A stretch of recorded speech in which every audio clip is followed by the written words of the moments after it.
Well, good morning, everybody. It's Barb Katie here, and it's another winter day in West Virginia.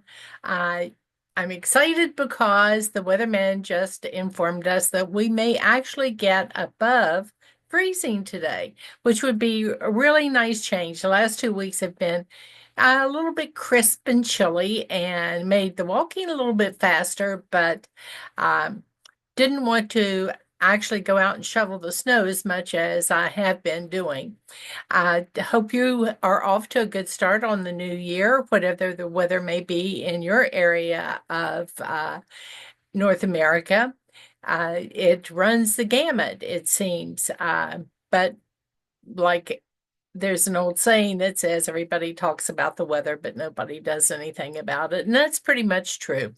So let's go to get on with more important things at the moment. And that concerns this being a new year. And we're in the second week of this new year, which is exciting. Um, I don't know about you, but I spend some time reflecting, as you know, and trying to decide how I see this new year uh, proceeding as it comes to me day by day, and I try to do the best I can with it. There's so many aspects of life that you uh, want to embrace and enjoy and learn from and grow from and share and support and encourage when we're on our journey. And I got to thinking, sometimes I feel like I have a squirrel brain. Uh, I flit from thing to thing to things because there's so many wonderful choices I can make in how I want my life to proceed this year. And one of the things that I was thinking about was my weight loss journey, which I think all of us think about a good bit of the time, and the many aspects just in that one journey. And I think that most of us, when we're trying to live our best life, have many different areas in which we define a little bit differently what our best life should be.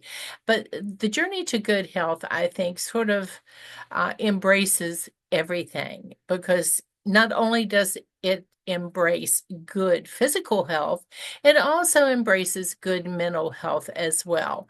And as we all know, there are aspects of our mental health that are beyond our control sometimes, in terms of being able to uh, predict what is going to happen with our frame within our frame of reference and with those we love and care most about, and that impacts, sometimes our mental health. We can get really depressed, we can go through periods of grief, and my friend Bonnie Rose speaks so eloquently about the long-term process of dealing with grief, especially with those we care most about, our families, our children, our spouses, our parents, just good, dear friends. And it's something all of us share in common is these occurrences, and then how to most effectively deal with them, how to honor a memory, how to move through the process, because grief is a process and it takes us the time it takes. And then there are, moments of joy that we all also share in common, that, stir our emotional hearts in so many profound ways. I can still remember the birth of my first grandchildren. My goodness, that was just a happy occasion for me. I decided right then and there I should have had these grandchildren first. Much less stress, much more joy, and I could just love them on them as much as I wanted to, and nobody could say, "Don't do that, Grammy." Uh, I was able to just shower my grandchildren with love, and that was a wonderful, wonderful thing. Uh, and then different activities that I've taken on, different challenges to keep me active, moving in the world, being able to shovel the snow around my house. These are all also things. Eating healthy, making sure that uh, the foods that comfort me are also good for me and healthy.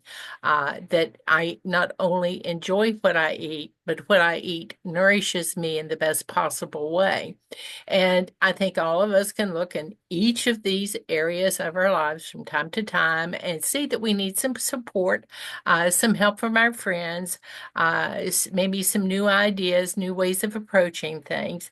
And, the trick for me is not to try to do everything at one time. I get overwhelmed when I try to do that.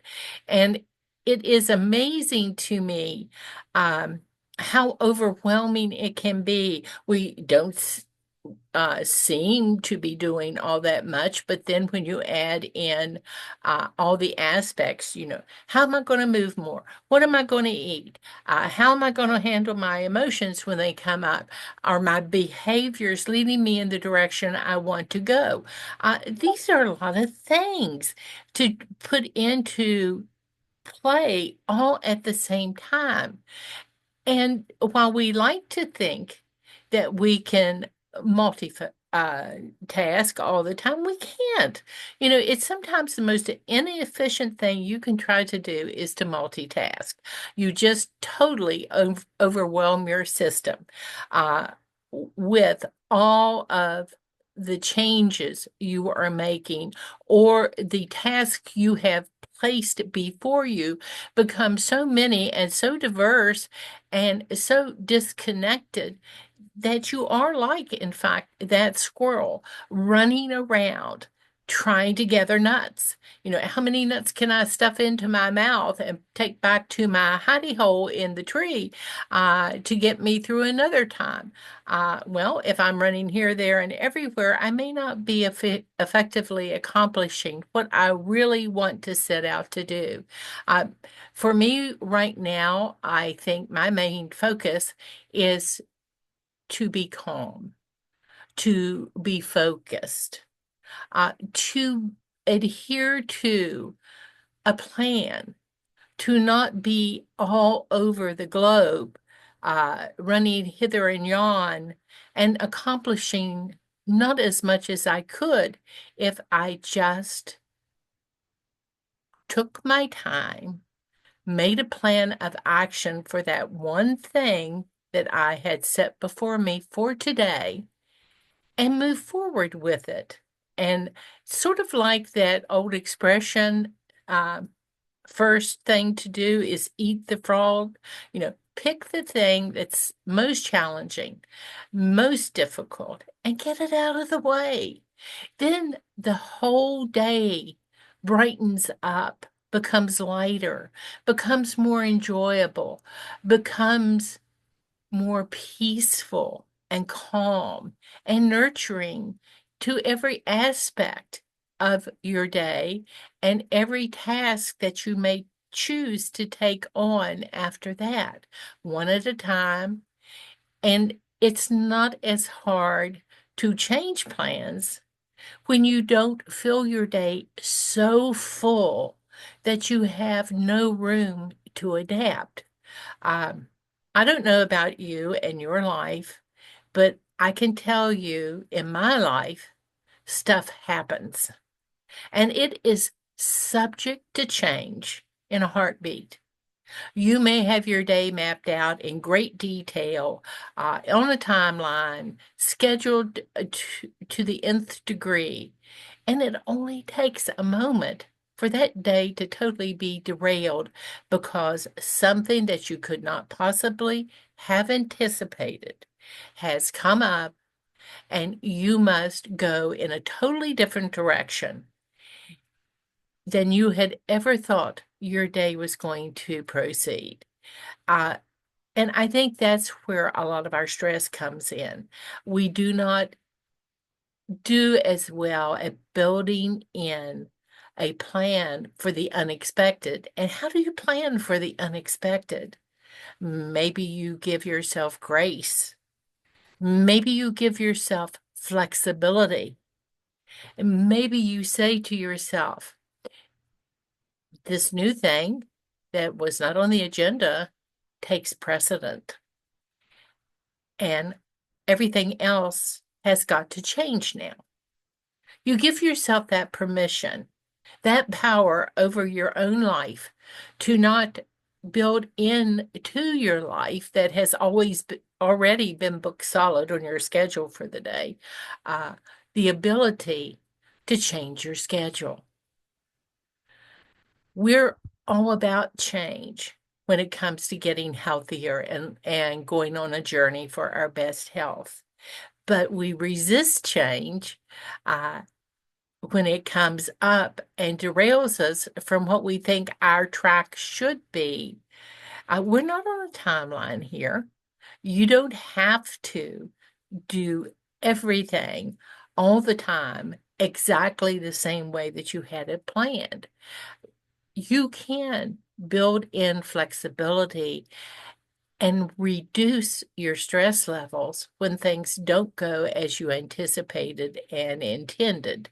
Um, my new year is going to be about giving myself grace, to working hard, not to try to do everything perfectly all the time, and to working hard at understanding that I'm not Superwoman or Wonder Woman or even Wonder Woman's mom, that I am simply an individual trying to do the best they know how to do for me, for the world around me, for the people I care most about, for people I have not even met.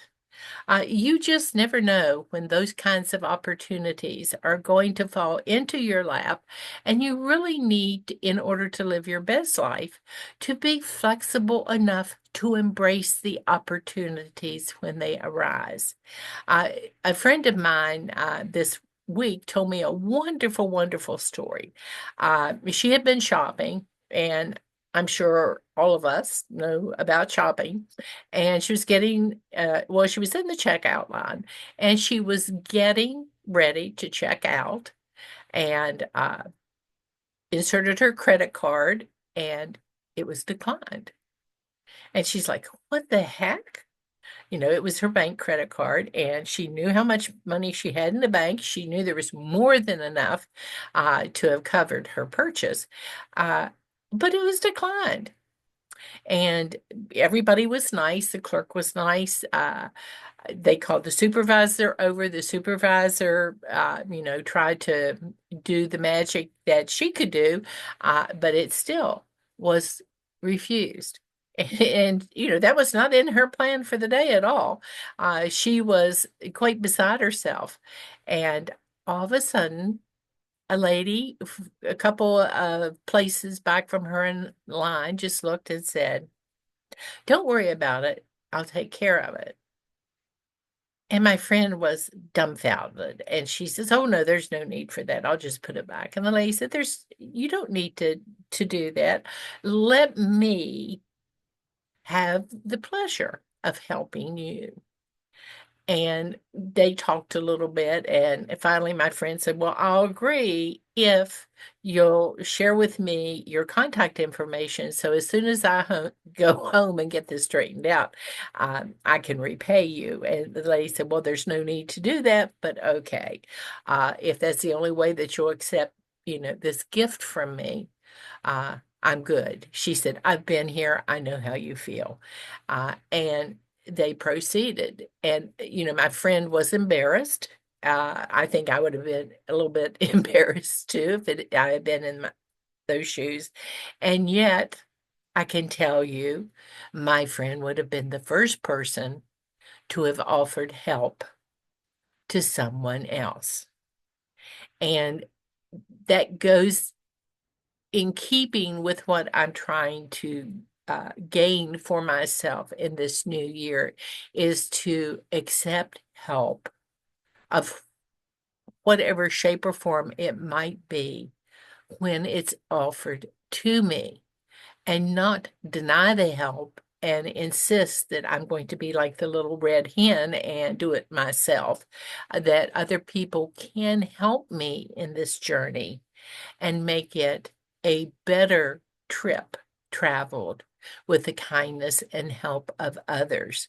I, most of us are willing to give that help, but have we really looked within ourselves and said, I am willing to receive help in whatever nature, for whatever reason, and in whatever way? We cannot always be the hero, the caregiver, uh, or uh, Superman to the rescue. Sometimes, when it comes to living our best lives, we need to rely on a little help from our friends. And I think the world will be a better place if we allow ourselves not only to give help, but to receive it and grow from it. So, as the Beatles would say, I get by with a little help from my friends. I wish you a wonderful day in every single way, and look for an opportunity wherever you can to make a difference in somebody else's lives, and pick maybe one area that you're going to try to make a difference in, just for that day. Maybe for another day, you'll pick another area, but we'll do our best and we'll learn and we'll grow and we will be amazed at the delightful results. I will talk to you later. Bye for now.